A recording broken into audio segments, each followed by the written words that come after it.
facial anomaly are a diverse group of deformities in the growth of head and facial bones. What is an anomaly? It means irregularity, or we can say different from normal, or we can say abnormal. These abnormalities are congenital, and there are numerous variations. It may be mild or it may be severe. Accordingly, we can plan our treatment. What is a syndrome? It is a group of symptoms, or we can say group of anomalies, which consistently occurs together, or a condition characterized by set of associated anomalies. Different anomalies in a single person makes a syndrome. We will start with different syndromes. First is cleidocranial dysplasia. As the name suggests, cleido and cranial. Cleido is related to clavicle. Cranial is related to cranium.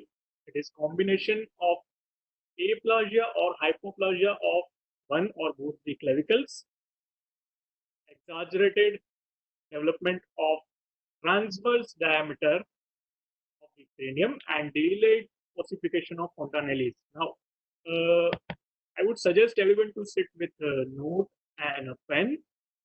Not all the features are seen in all the patients. Only some of the features are there which are seen in almost most of the patients, and only those are the symptoms which will generally be asked in your exams, in your questions.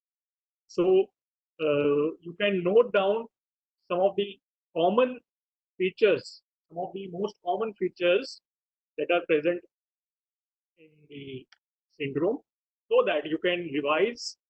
It can be for your oral path also.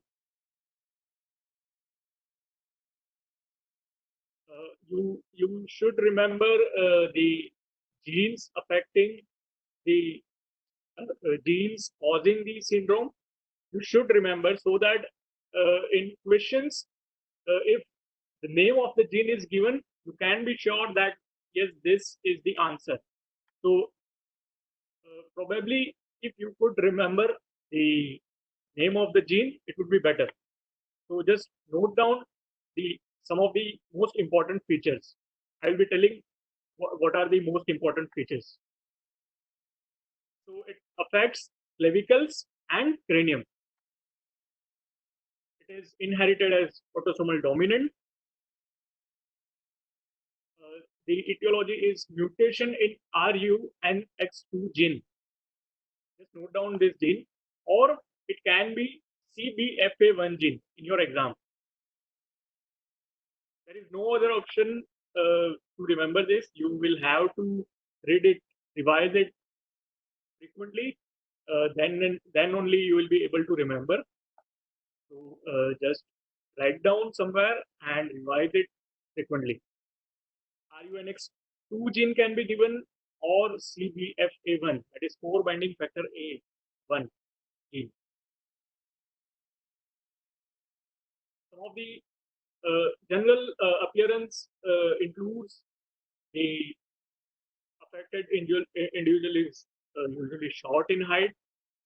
The skull has brachycephalic shape, pronounced frontal and parietal bossing. There is hypoplastic maxilla and zygoma. The nose is broad at the base and bridge is depressed, and neck is long and shoulders are narrow, and uh, due to the hypoplastic maxilla, even the mandible uh, looks to be placed forward. You can see in the image.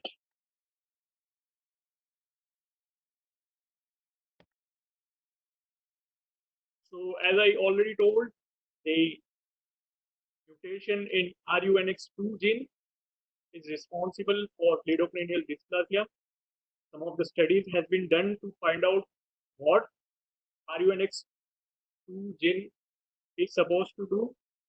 It acts as a transcription factor, which has a crucial role in regulation of osteoblast differentiation and development and maintenance of mammalian bone and teeth. So you can see it affects bone, some of the bones and teeth are affected.